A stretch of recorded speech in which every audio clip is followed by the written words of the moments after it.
it becomes difficult to sustain because when we look at recent conflicts, there are so many of them that I'm putting into this category, that fit into this category of what I'm calling the crossover. Conflicts which start off, or appear to be, at first sight, appear to be between the two blocks, but in fact cross over and bring in other blocks. And the classic example of this, of the crossover, of the internationalization of conflict, is of course what is currently happening in Syria. Syria starts off as an internal conflict and then develops into an internationalized internal conflict. And it's interesting, there's this lovely database of conflicts since the Second World War, produced by the Peace Research Institute in Oslo, in conjunction with another organization. And if you look at this database, it divides conflicts between minor and major is at least 1,000 deaths a year.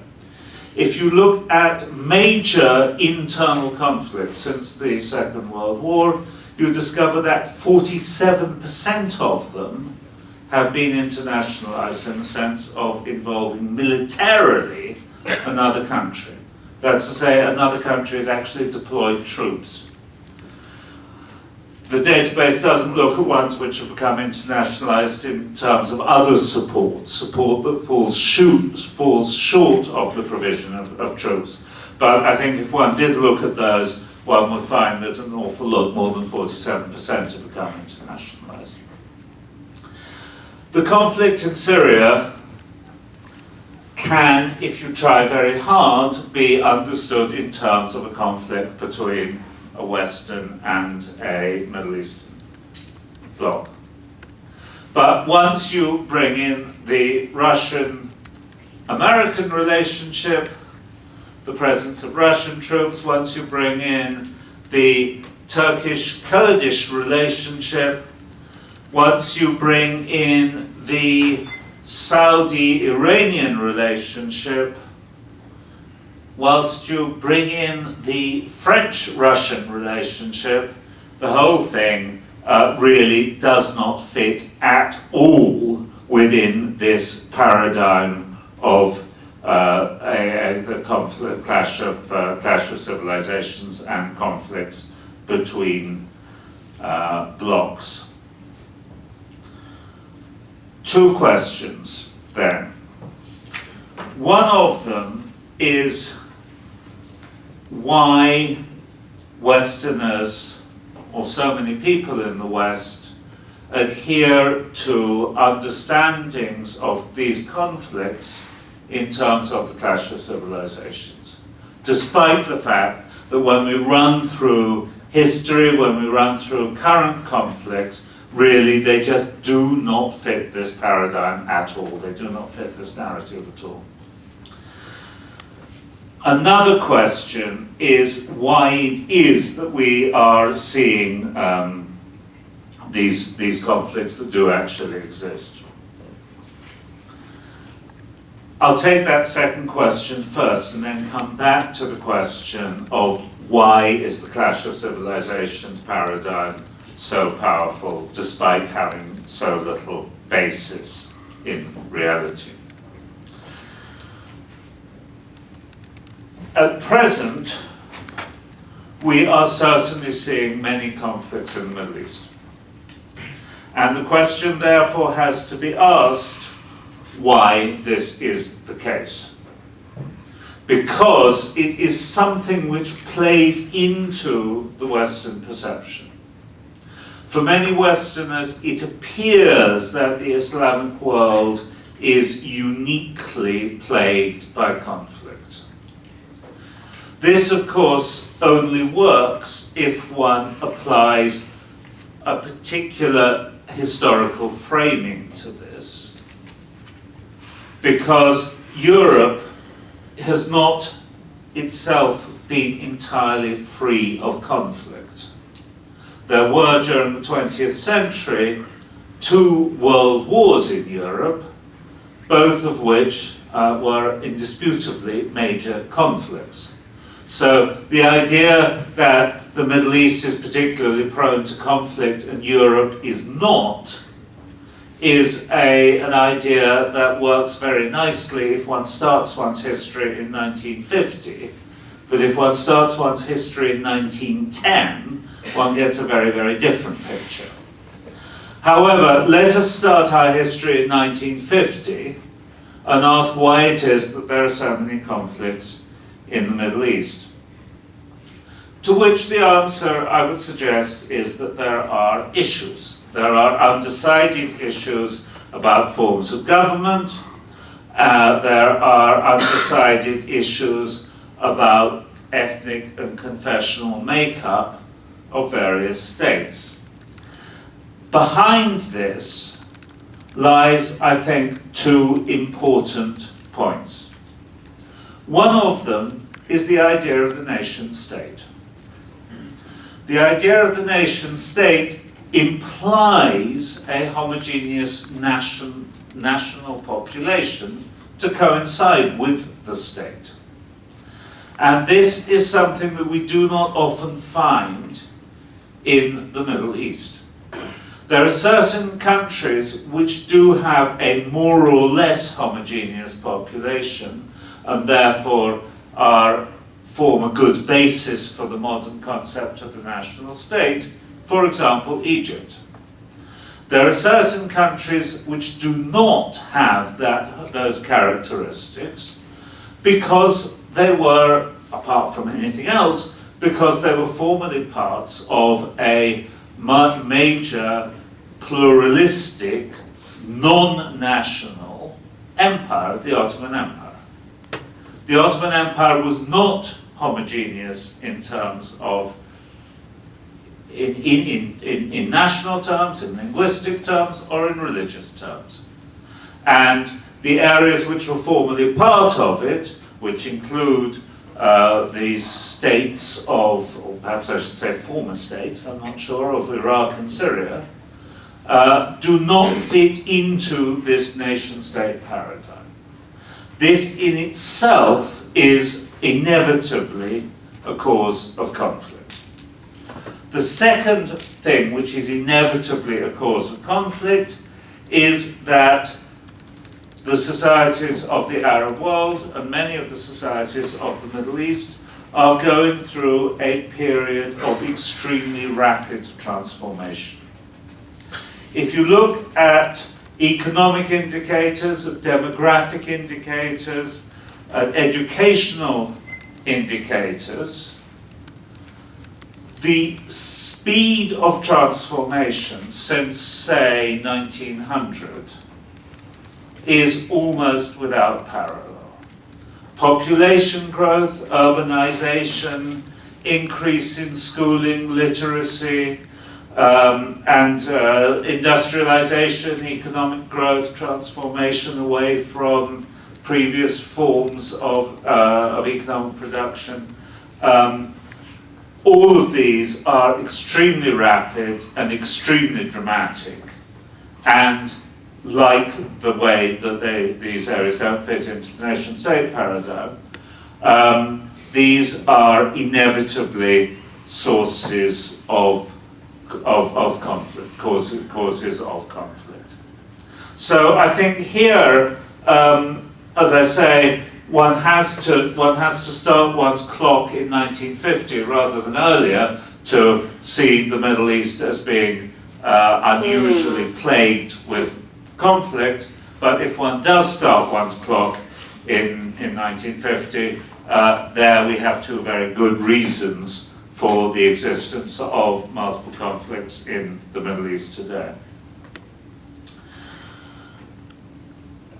Why then, coming back to the other question, why then is it that instead of looking at the Middle East and saying, aha, yes, we have societies that do not fit into the national state paradigm, that we have societies in rapid transformation, that we have large numbers of crossover conflicts, that we have the intersection, sometimes very negative, of the national interests or perceived national interests of states like Russia and America with ethnic conflict or class-based conflict or anything else you'd like to mention. Why is it that instead of carrying out this sort of analysis, people in the West like to resort to explanations in terms of religion and culture and perhaps concepts such as jihad?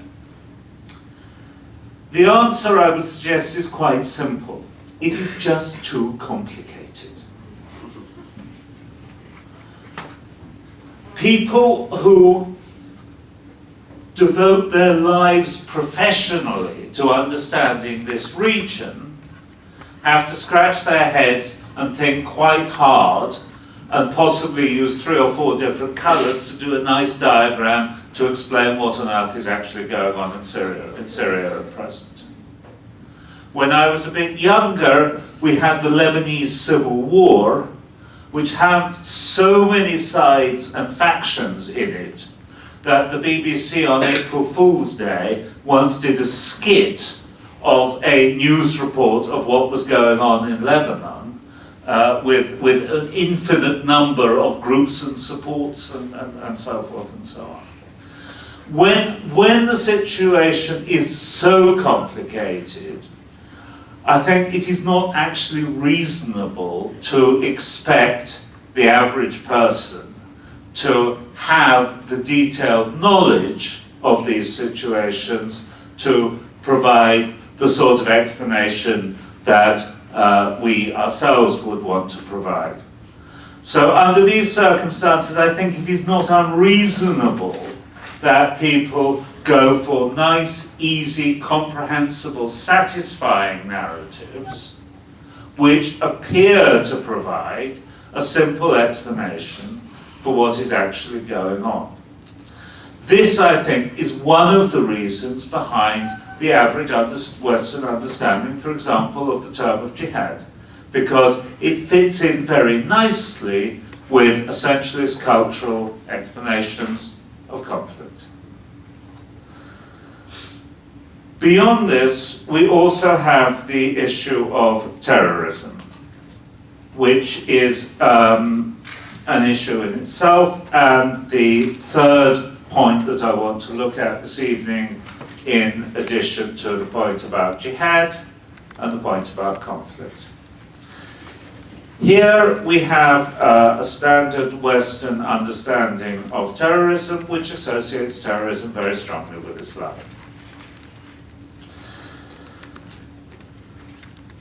The point here is that terrorism is always newsworthy. This is one of the explanations of it. That any variety of event which involves any terrorist angle whatsoever is inevitably going to occupy a very important point in the evening's news. We'll normally look at the first item on television, the front pages of the newspapers, etc., etc., etc. Terrorism is designed to be eye-catching, and terrorism is eye-catching. There are also 2 more reasons behind this for the prominence of terrorism in Western understandings, Western perceptions of Islam and Muslims. One of them is the fact that there is at present rather a lot of terrorism going on in connection with conflict in the Muslim world, in the Middle East. This is a rather new phenomenon. If we take the history of terrorism, one of the standard ways of analyzing it is to look at waves of terrorism. And this, the dominant theory here is a theory of 4 waves of terrorism, starting with the so-called anarchist wave.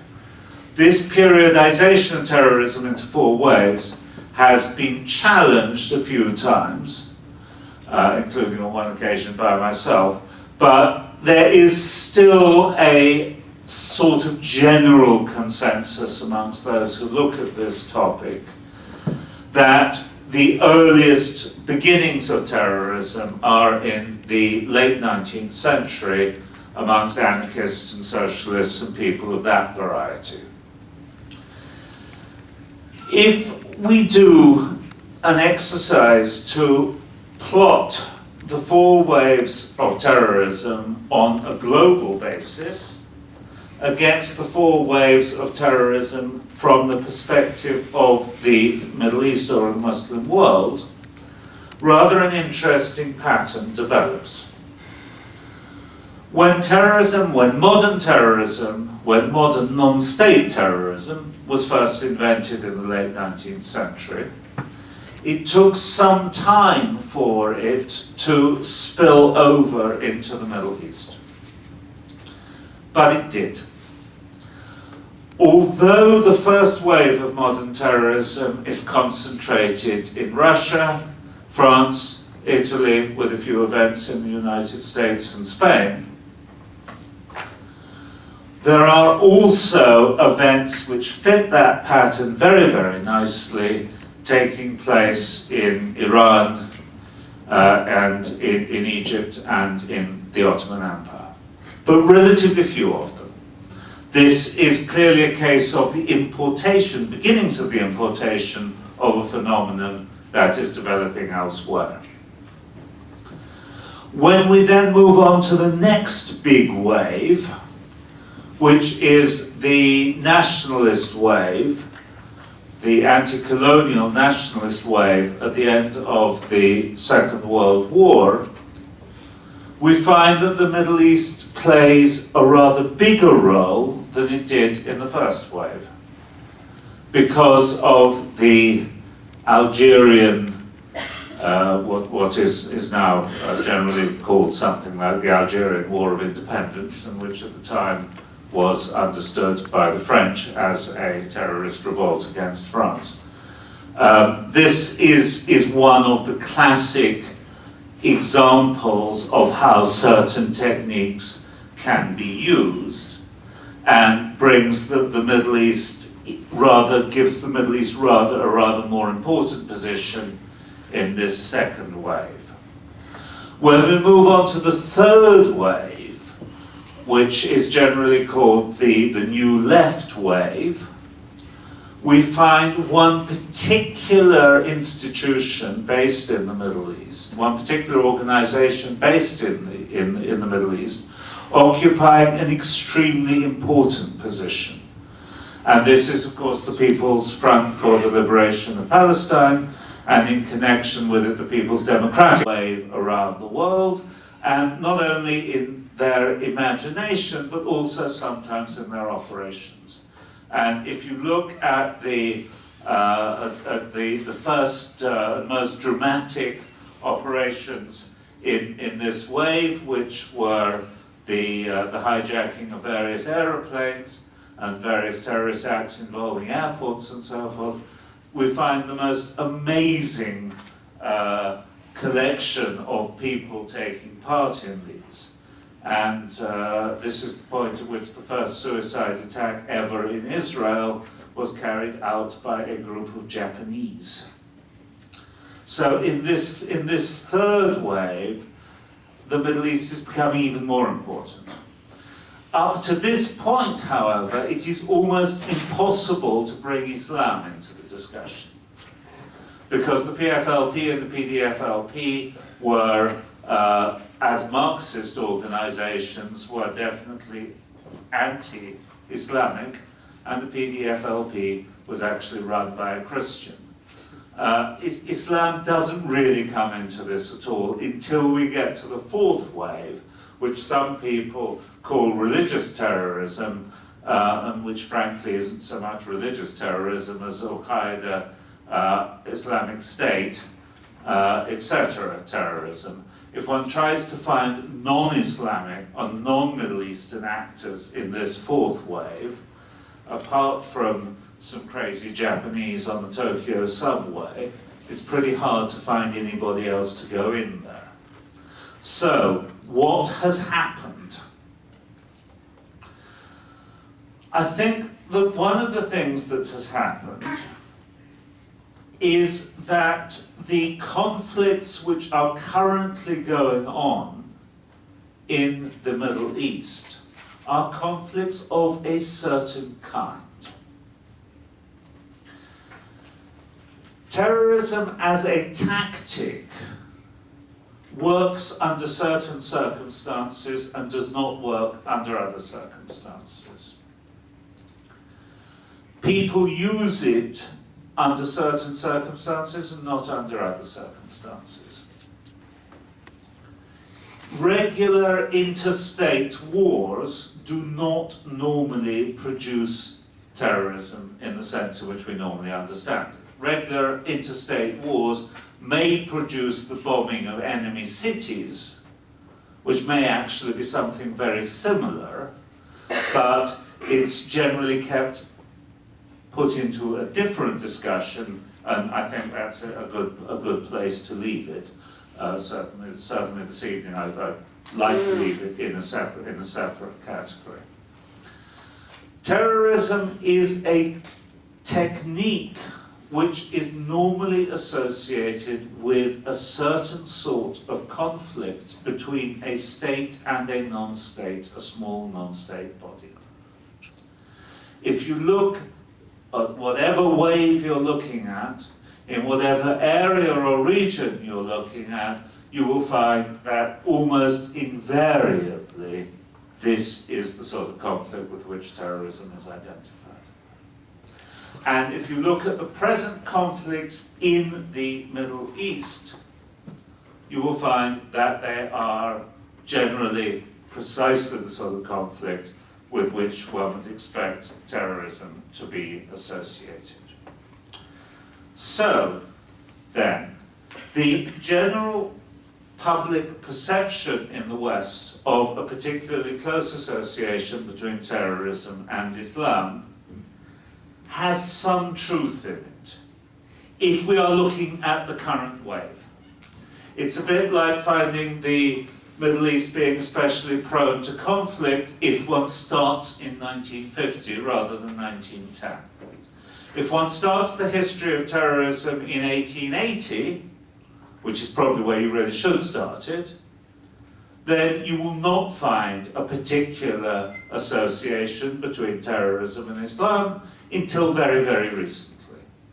If, however, you start your history of terrorism not even in 1950, but perhaps in 1995, then you will indeed find a strong association between terrorism and countries in the Middle East or in certain parts of the Islamic world because of the variety of conflict which is going on there. Once again, however, is it reasonable to expect the Western public to understand these complications? Can we expect the average Western European to be an expert on the history of terrorism? Or do we simply have to say that just as the essentialist explanation of conflict in terms of clash of civilizations and culture and so forth has an obvious appeal because it's simple and has good explanatory power, that the understanding of a close association between terrorism and Islam in exactly the same way makes sense and has good explanatory power. I think we would have to say this were it not for the fact that these three perceptions that I've been looking at, jihad, conflict, and terrorism, that the general Western perception in these three areas is currently having such disastrous consequences. One of the major political movements in modern Europe, in contemporary Europe, is what some scholars call neo-nationalism, and which I myself like to call neo-nationalism because I think this is a very good description of it. Some other people call it populism, but I don't think that this really explains what is going on. Neo-nationalism is sometimes understood as this combination, which is being extremely successful in Western European electoral politics at present, of a fear of difference, a fear of globalization, and a fear of change. If you have a political party which takes a stand against difference, that's to say against immigration and Islam, which takes a stand against change, against globalization, against the European Union, I'm sure you recognize what I'm talking about. Every country in Western Europe has a party which is basing itself on some version of this bloc, and in every country in Western Europe, parties which are basing themselves on this platform, I beg your pardon, countries which are basing themselves on some version of this platform are doing extremely well.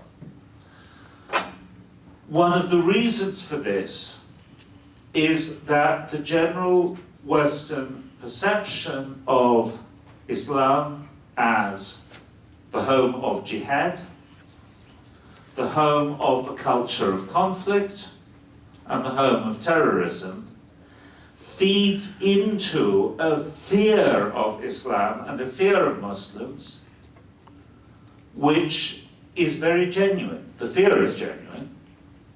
Causes of it? No. But the fear is very genuine, and this fear feeds into this current neo-nationalist political wave. And because it feeds into this current neo-nationalist political wave, it also feeds into government policies relating to Islam and Muslims. It feeds into the way in which every Western government that I know of has at some point declared that multiculturalism is finished and that assimilation is the way forward, although they may not use the word assimilation. It feeds especially into the policies that we find in every Western European country, with the possible exception of Finland, on what is nowadays called countering violent extremism. CVE policies seem to be based on the understanding which I have just described, the general public understanding that I have just described. CVE policies are emphasizing the idea that the central problem is, and every politician has said something like this recently, the central problem is a poisonous ideology, an ideology of extremism, a battle within Islam that the Muslims have to win, the moderate Muslims have to win. And so you recognize this line, I'm sure. This line is based upon the general public understanding, far more than it is based upon the more detailed alternative understanding which I was trying to suggest earlier on in this lecture. So the fact of the matter is that these views of, these perceptions of Islam and Muslims in conflict are having very, very significant political consequences and are also having significant consequences in the area of government policy. So for that reason, I think it's less easy to say, okay, that's how life is. And here, in coming towards the end of this, I think we come to a point that we do perhaps need some alternative narratives, some alternative understandings. I think we have to recognize that many of the alternative understandings that people have been trying to use in recent years have entirely failed and need to be abandoned. Tony Abbott, recently Prime Minister of Australia, said that people kept telling him that Islam was a religion of peace, and he wished somebody would tell the Muslims that. The idea of Islam as a religion of peace does not seem to be convincing anybody at all nowadays.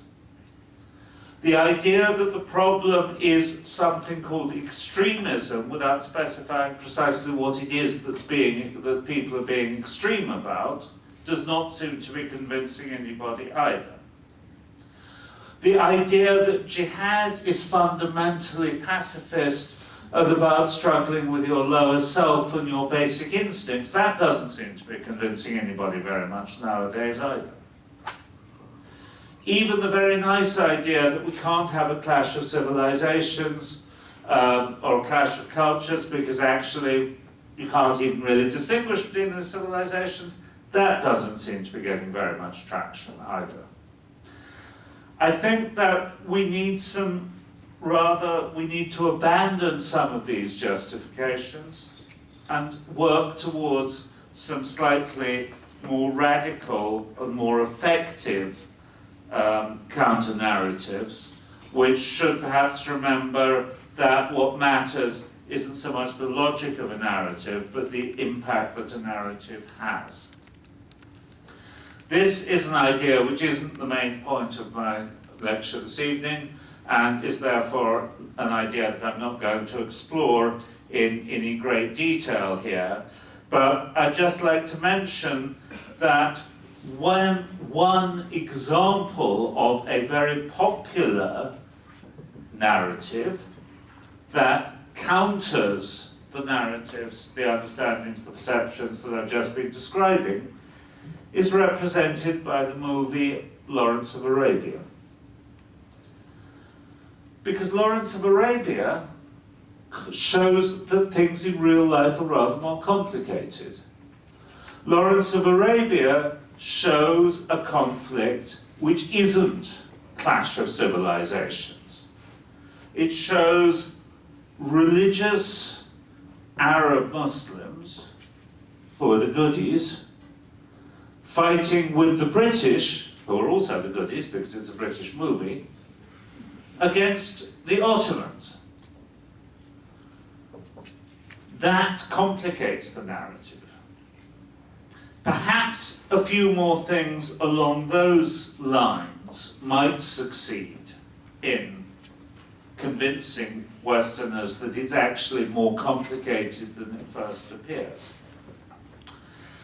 But things are not necessarily working in that direction.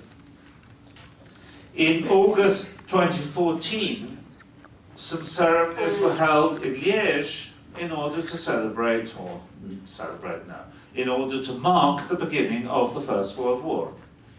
Who was prominent there? The French, the Germans, the British. There were some Americans on the margins. The Russians were absent, probably because of embarrassment over the Crimea. But more remarkably absent were the Turks, the Ottomans.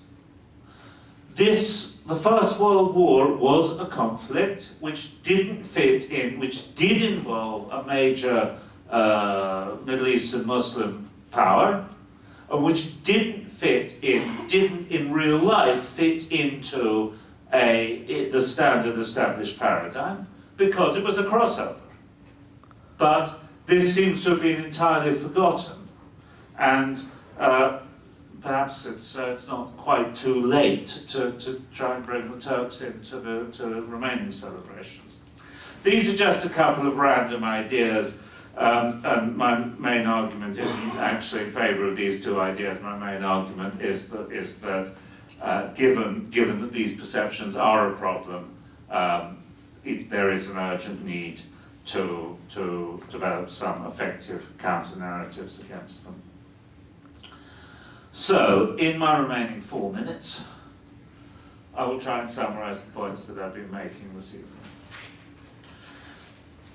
My fundamental point is that when we compare Western perceptions of Islam and Muslims in these three areas to realities, we find a big gap.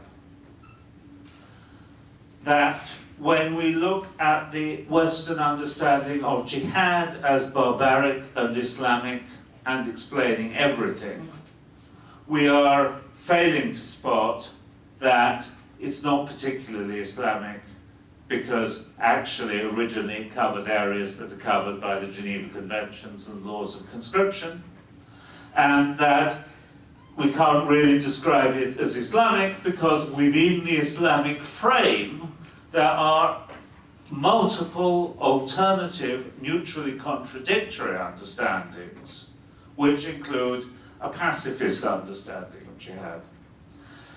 My argument is that although there is my argument is that when we come to conflict, is that there is a general Western understanding of conflict as being A, something to which the Middle East is especially prone, and B, something which fits into a clash of civilizations paradigm, whereas in reality, A, the Middle East is only particularly prone to conflict if we start looking in 1950 rather than before the First World War, and B, most of the conflicts don't fit into this clash of civilizations paradigm at all.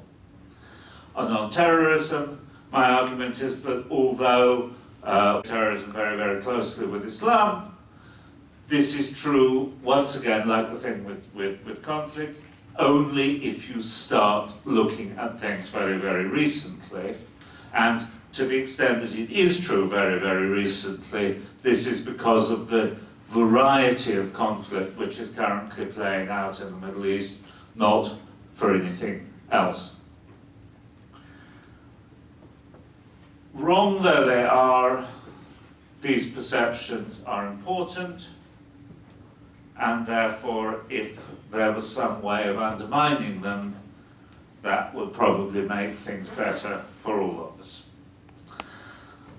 Those are the points of which I'm trying to convince you this evening, and I've now come to the end of my hour, so we've got almost an hour for discussion in which you can point out the problems in my attempt to convince you. Thank you.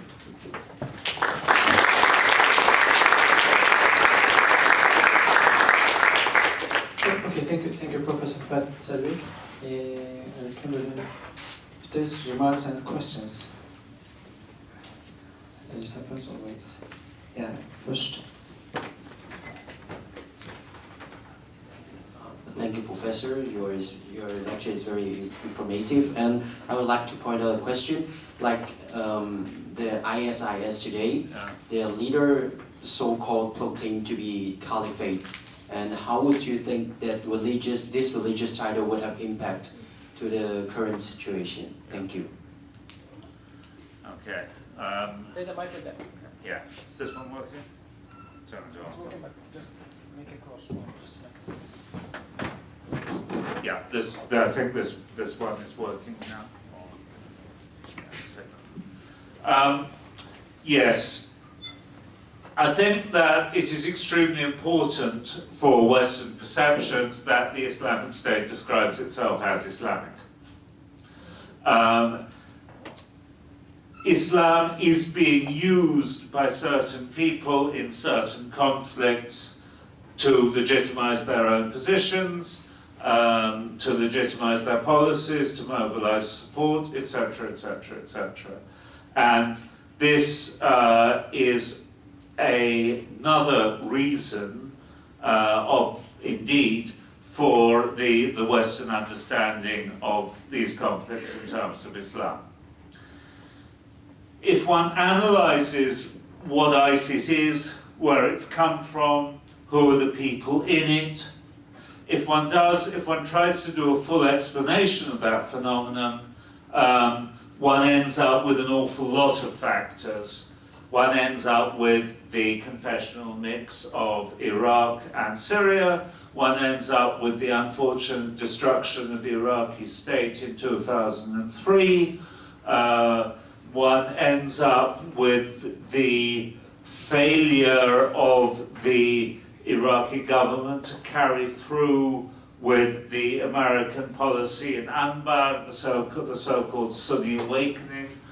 One ends up with many explanations which give us the existence of the Islamic State at present. The most obvious one, however, for the Western public is the simple word Islamic. I'm not arguing that Islam is unimportant to the Islamic State. Clearly, for some people, a particular understanding of Islam is extremely important. What I'm arguing is that like the other conflicts I was looking at, there are many other aspects of the conflict which do not fit into that paradigm.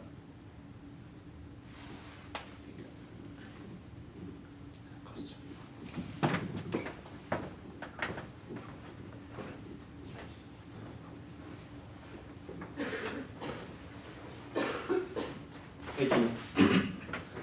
In regards to what you said earlier in your lecture about the idea of a nation state and a homogeneous people within that state, and that many Islamic states do not fulfill this idea, do you believe, and to what extent is your opinion, that like the changing of the borders of these current Islamic states would affect the conditions within them, in particular with the fact that now with ISIS, there's kind of a changing of the Iraq-Syria border?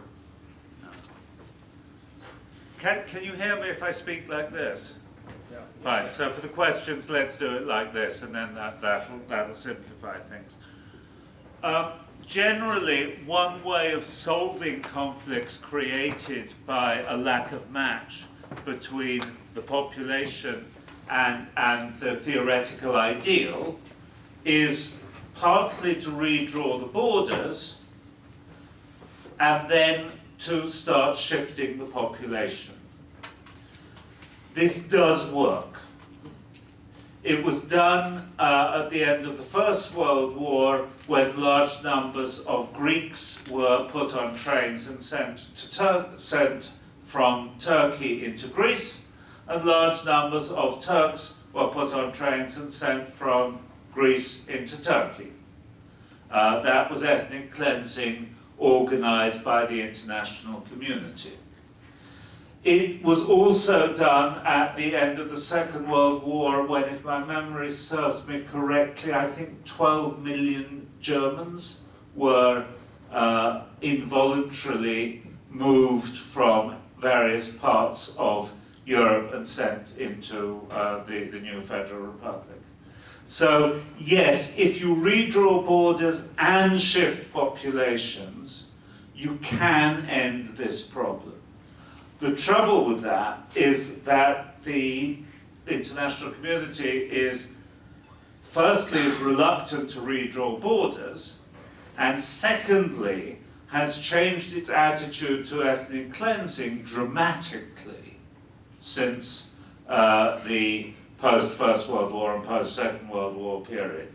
If you look at what's been happening in the former Yugoslavia, where generally a mixture of redrawing borders and some population movement has produced, well, has certainly ended the conflict, we find that in the remaining areas, there is extreme reluctance on the part of the European Union to accept forcible transfer of populations and redrawing of borders. And of course there are good reasons for this, because ethnic cleansing, even if it's done by the international community, is still quite unpleasant. So I mean, here I don't know. I mean, just redrawing borders without some form of ethnic cleansing won't solve the problem, unfortunately, because when you are dealing with multi-ethnic societies like the Ottoman Empire, or indeed in Europe going back, you know, which produced these German populations all over the place and so on. The whole point about these multi-ethnic pre-national states is that populations are mixed.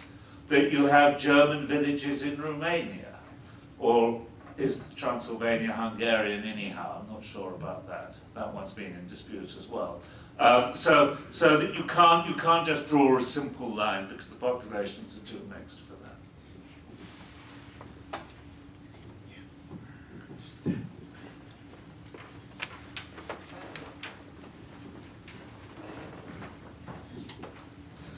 Thank you. I have a question about the jihad that you were talking about. That there are different perceptions of jihad. Especially here in the West, we have a very specific idea of what jihad would be. What do you think is in the Middle East at the moment the most dominant perception of jihad? Is that also liberal pacifism? And is that, to tap in also with the questions of ISIS, is that also propagated by them, or is it by them more propagated as a kind of a fighting the West as a religious duty? So yeah, that's my question.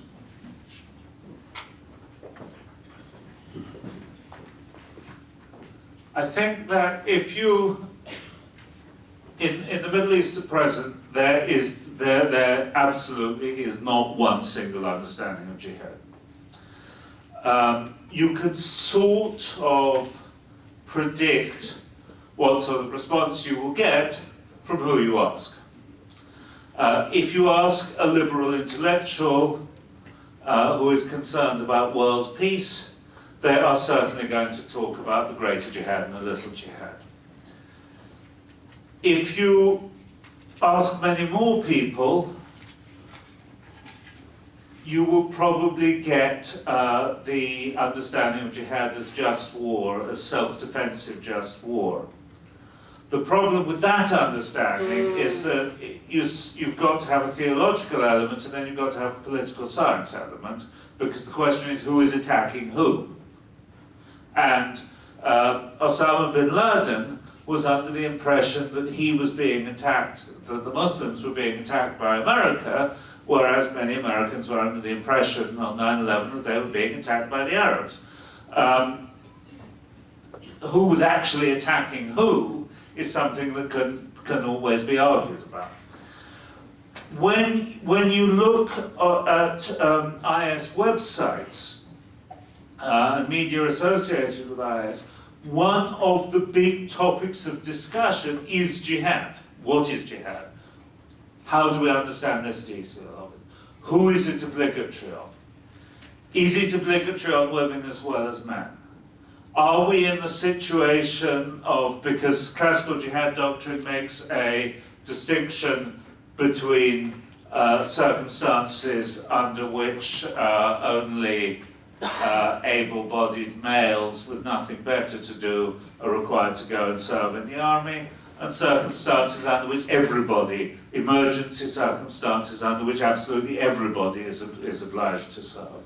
Are we under the first set of circumstances or the second set of circumstances? So the contestation of quite what jihad actually means continues, and one of the places where you'll find it is indeed in sort of IS circles, where the question is very important and current, very current. Thank you.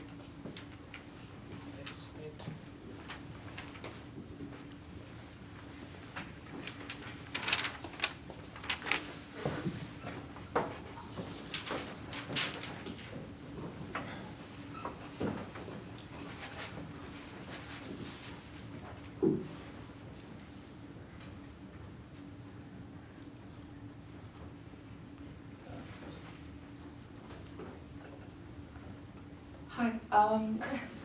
I have a question. You pointed to the Ottoman Empire as a reason behind the conflicts in some countries in the Middle East because it didn't allow for a homogeneous population and so on. My question is, what responsibility would you attribute to European imperialism and colonialism, particularly that of Britain and France? And a second question, if one were to attribute any blame to the West in general for the problems in the Middle East, how would that change the West's perception of the conflicts in the Middle East and jihad as a whole? And do you think this would help bridge the gap between reality and perception?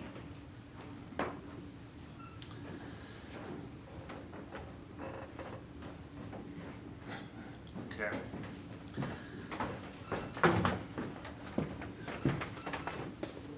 Thank you. For the first one, it's a bit difficult to say whether we should blame the Ottoman Empire for not allowing a homogeneous population, or whether we should congratulate the Ottoman Empire for permitting a diverse population. And in some ways it really depends on your perspective. I myself, being personally more in favour of diversity than homogeneity, would tend to congratulate the Ottoman Empire on its past toleration for diversity. However, it's indisputably the case that diversity and nationalism do not sit very well together, and it's also indisputably the case that the nation-state model is the dominant current model, which is one which puts the Ottomans into a position where you could argue that they actually had some responsibility. Alternatively, you could argue that it's the idea of nationalism that should bear responsibility for this, and you could argue that nationalism has been one of the most destructive ideologies of recent centuries. Moving on to the second question of the role of European colonialism. European colonialism had a variety of impacts, some negative, some positive. It produced better roads and possibly better schools, but fewer school children. It's complicated, the question of what European colonialism actually did in the Middle East. But we've got a second set of perceptions here. I was talking during my lecture about realities and Western perceptions. What we now need to bring in here now is Middle Eastern perceptions, Arab perceptions. And it is clear that Arab perceptions and Middle Eastern perceptions of colonialism are, without exception, extremely negative. And it is also clear that those perceptions colour current perceptions to a remarkable extent.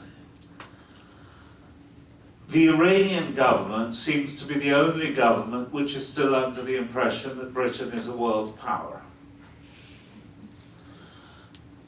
There is a tendency to, especially amongst Arabs, to interpret contemporary political events in terms of the colonial experience, in terms of the world of the 1930s, 40s, and 50s.